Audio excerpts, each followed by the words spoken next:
खुलुमबाय नोंथांमोननिसिम आं गोदान मोनसे भिडिअ लानानै फैबावबाय अन्नानै भिडिअखौ जोबजासे नायलांदो।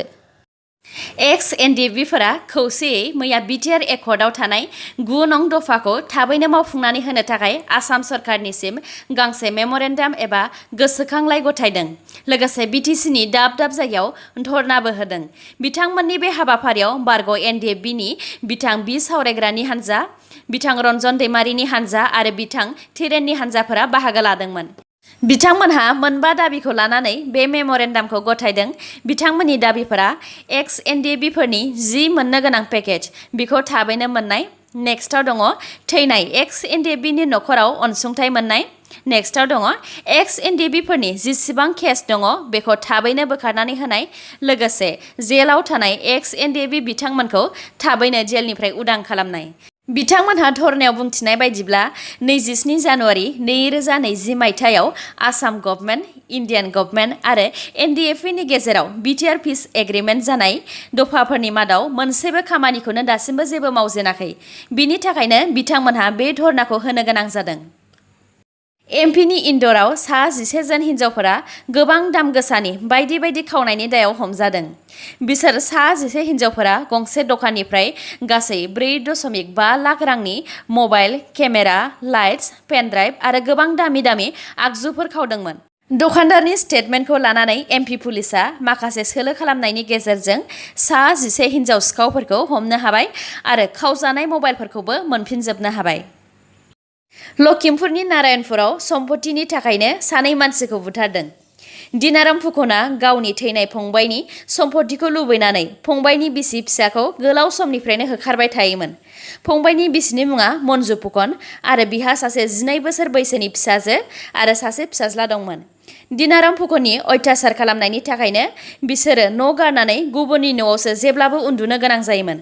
नाथाय जाथाय जानाय सानखालि मन्जु फुकन आरो बिनि फिसाजोआ न'आवनो उन्दुनोसै होननानै न'आव उन्दुदोंमोन। बेयावनो दुथां दिनारामा फंबायनिनो बिसि आरो बिनि फिसाजोखौ बुथारदों।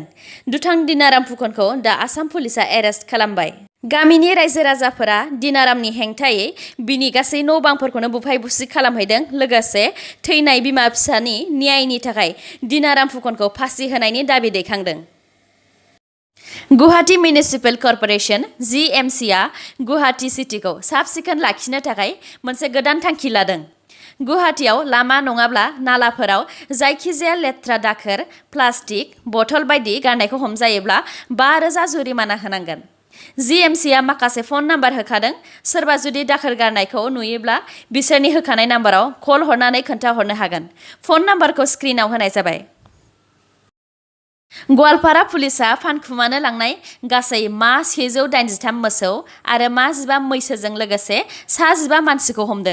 बिसोरो गंथाम नावजों मा 15 मैसोखौ लांनो नागिरदोंमोन आरो मोसौफोरखौ गंसे फोथाराव खानानै दोनथ'दोंमोन। बेयावनो गवालपारा पुलिसआ बिसोरखौ हमनो हायो। 2020 नबेल प्राइज फर मेडिसिन अर फिजियोलजिखौ 3 साइन्टिस्टनो मैया होनाय जाबाय। बिसोर 3नि मुङा हार्भे जे आल्टर आरो चार्ल्स एम राइस। बिथांमोनहा सानैबो आमेरिकानि आरो सासेया माइकेल हाउटन। बिथाङा ब्रिटेननि। बिथांमोननो बे बान्थाखौ हेपाटाइटिस C भाइरासखौ सिनायनो हानायनि थाखाय होनाय जादों। बे हेपाटाइटिस C भाइरासआ लिभार केन्सार आरो सिर'सिस बेफोर बेरामखौ जाहोयो। भिडिअखौ जोबजासिम नायलांदो आरो नोंथाङा दासिमबो आंनि चेनेलखौ साबस्क्राइब खालामाखैबा अन्नानै साबस्क्राइब खालामदो। लोगोसे बेल आइकनखौ क्लिक खालामदो जाहाथे गोदान गोदान खौरां लानानै आं नोंथांमोननिसिम फैनो हायो। आसामनि चिफ मिनिस्टार बिथां सर्बानन्द सन'वालआ आसामाव थानाय हा गैजायैफोरनो मैया माजुलिनिफ्राय हानि पाट्टा आरो हानि सार्टिफिकेटखौ राननानै होबाय। बिथांमोनहा आसामाव थानाय गासै 1 लाख सुबुंफोरनो हानि पाट्टा होगोन होननानै सिगांनो फोरमायथिखादोंमोन। बेनि मादाव 55,000 सुबुंनो मैया हानि पाट्टाखौ राननानै होबाय आरो बेनिनो मादाव 3,600खौ आसामनि चिफ मिनिस्टार बिथां सर्बानन्द सन'वालआ माजुलिनिफ्राय राननानै होदों आरो 5,000खौ डक्टर हेमन्त बिश्व शर्मा बिथाङा जरहाटनिफ्राय राननानै होदों। आसामाव हा गैजायै 1 लाख सुबुंफोरनो हानि पाट्टा होनाया आसाम एकर्डनि मादाव मोनसे। लोगोसे आसामनि चिफ मिनिस्टार बिथां सर्बानन्द सन'वालआ आसाम एकर्डआव थानाय दफाफोरखौ थाबैनो मावफुंनानै होजोबगोन होननानै फोरमायथिदों।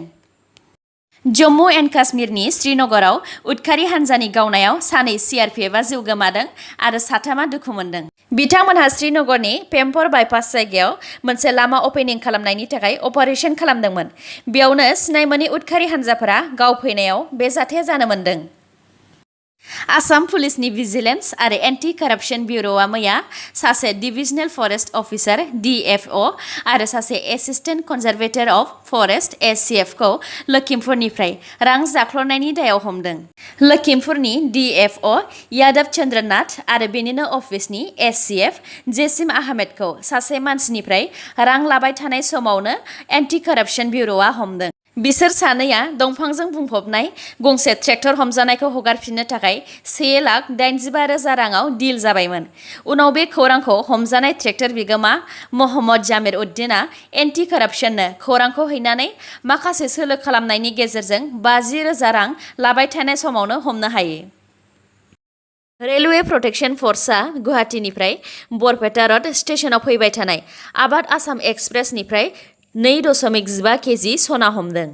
बे सनानि बेसेना गासै 1.2 crore जागोन। बे सनाखौ आबाद आसाम ट्रेनजों दावबायनाय साब्रैनिफ्राय हमदों। बे साब्रैनि मादाव सानैया हिन्जाव। रबिबाराव सिनाय मोनै उदखारिफोरनि थाखुमानानै गावनायाव अरुणाचलनि चांलां जिल्लायाव सासे आसाम राइफलनि मुंख्लं हाबिलदार वीरेन्द्र सिंह यादवनि जिउ खहा जानायजों लोगोसे सासे दुखु मोनदोंमोन। बे दुखुनांथाव जाथायनि दायनिगिरिया दा सिमान जाबाय। आलफाया NSCN आरो PLA जों लोगो नांनानै बे खामानिखौ मावदों होननानै सिमान जाबाय। नासाया फोरमायनाय बायदिब्ला मोनसे एस्टेरइड एबा गोजौनिफ्राय फैनाय अन्थाइया 7 अक्ट'बराव बुहुम गिदिंग्रा अरबिटआव सौग्रावफैनो हागौ। बे अन्थाइनि साइजआ बइं 747 जेट एयारक्राफ्टनिफ्राय देरसिन जानो हागौ आरो बियो 6.68 किल'मिटार/सेकेन्ड गोख्रैथिजों बुहुम फारसे फैगासिनो दङ। बे एस्टेरइडनि मुङा 2020 RK2। जोबनायाव दङ इन्डिया आरो आसामनि कर'नानि आपडेट। इन्डियायाव दासिम 62,81,953 नि देहायाव कर'ना पजिटिभ मोनबाय। थैनाया गासै 1,03,600। हामनाया 56,57,682 जन। आसामाव दासिम 1,87,718 नि देहायाव कर'ना पजिटिभ मोनबाय। हामनाया गासै 1,53,488। दासिम 33,467 देहायाव कर'ना एक्टिभ जानानै दङ। थैनाया गासै 760 जन। मैया सानसेयाव आसामाव कर'नाजों गासै 11 जन थैदों। बिनि मादाव बर' सासे दङ। मुङा गरेश्वरी बर', 65 बोसोर बैसोनि, दरं जिल्लानि। दिनैनि निउसआ एसेनोसै। गाबोन आरो गोदान निउसजों लोगो मोनफिनबावगोन। नोंथांमोना दासिमबो आंनि चेनेलखौ साबस्क्राइब खालामनानै लायाखैबा अन्नानै साबस्क्राइब खालामनानै लादो आरो लाइक, कमेन्ट आरो शेयार खालामनो दाबाव। गोजोन्थों।